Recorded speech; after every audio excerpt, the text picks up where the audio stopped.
Back to my YouTube channel. कैसे हैं आप सभी? आई होप आप सभी अच्छे होंगे। तो फ्रेंड्स, आज हम बात करेंगे कंट्रोवर्सी फैमिली के बारे में। आखिर कंट्रोवर्सी फैमिली क्या चाहती है, क्या नहीं चाहती है, और सुमित ने नेहा को ऐसा क्यों बोला कि शादी के बाद इसकी लाइफ बहुत अच्छी हो जाएगी और शादी अगर कर लेना तो बहुत ही ठीक डिसीजन होगा। बट होता है ना, जो हमें करना है वो हम वही करते हैं।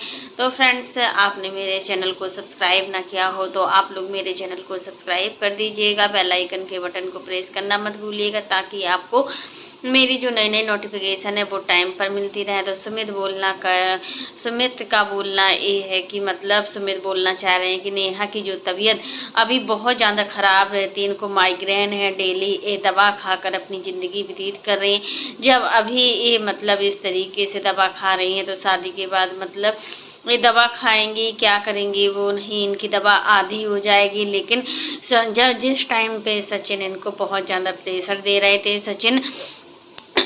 जिस टाइम पे सचिन मतलब इनको ऐसा बोल रहे थे कि मैं सबूत पे सबूत लाऊंगा, मैं तुम्हारी सारी असलियत सामने लाऊंगा, तुम जैसी हो वैसी नहीं हो, वो तुम जैसी दिखती हो ना वैसी नहीं हो, वो सारी असलियत जब सामने आने की बात थी तब सुमित महली समझाते थे कि ऐसा मत करो किसी के साथ, एक लड़की की इज्जत को सोशल मीडिया पर मत लाओ, तुम्हें सब कुछ पता है, हमें सब कुछ पता है, इसमें हम लोग ही मतलब जानते हैं। लेकिन तीसरे इंसान की तबीयत को देखो, उसकी इज्जत को देखो, अगर उसको कुछ हो जाएगा तो फिर क्या होगा।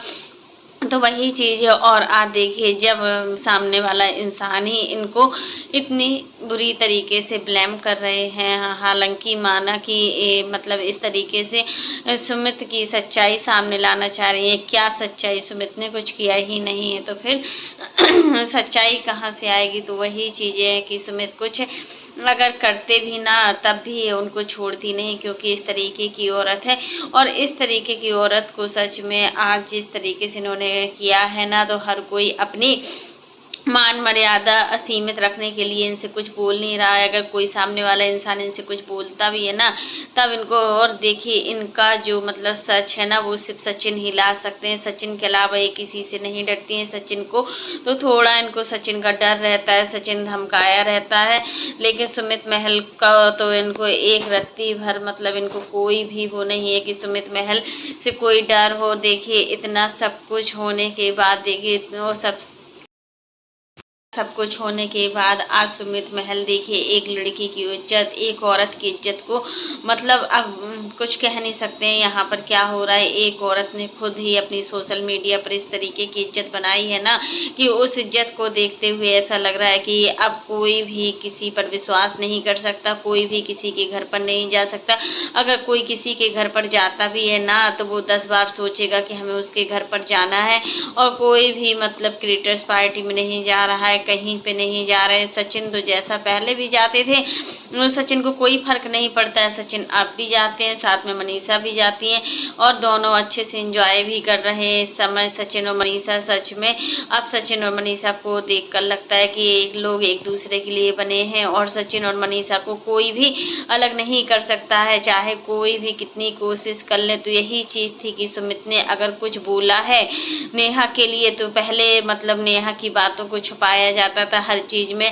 अभी सच में डेली दवाइयाँ खाती हैं, डिप्रेशन की दवाइयाँ चल रही, इनकी माइग्रेन की दवाइयाँ चल रही, जाने कितनी दवाइयाँ ले लेकर खाती हैं। अगर शादी हो जाती, कोई अच्छा जीवन साथी मिल जाता इनको, तो इनकी सारी दवाइयाँ कम हो जाती, फिर इनको दवाइयों की बिल्कुल भी ज़रूरत नहीं होती। जब हमारी लाइफ में टेंशन नहीं होती है ना, तो हमें उतना कुछ भी फर्क नहीं पड़ता है कि सामने वाला इंसान क्या कर रहा है, सामने वाला इंसान क्या नहीं कर रहा है। तो सुमित महल ने भी वही सब चीज़ें देखकर भी बोला था, लेकिन नेहा को खुद ही अपनी इज्जत की धज्जियां उड़ानी थी। नेहा खुद ही नहीं समझ रही हैं कि आखिर उनको करना है तो क्या करना है। तो फ्रेंड्स, आप लोग भी बताइए, अगर सुमित के साथ नेहा की शादी हो जाती तो नेहा खुश भी रहती और अपने आप को बहुत अच्छा महसूस करती।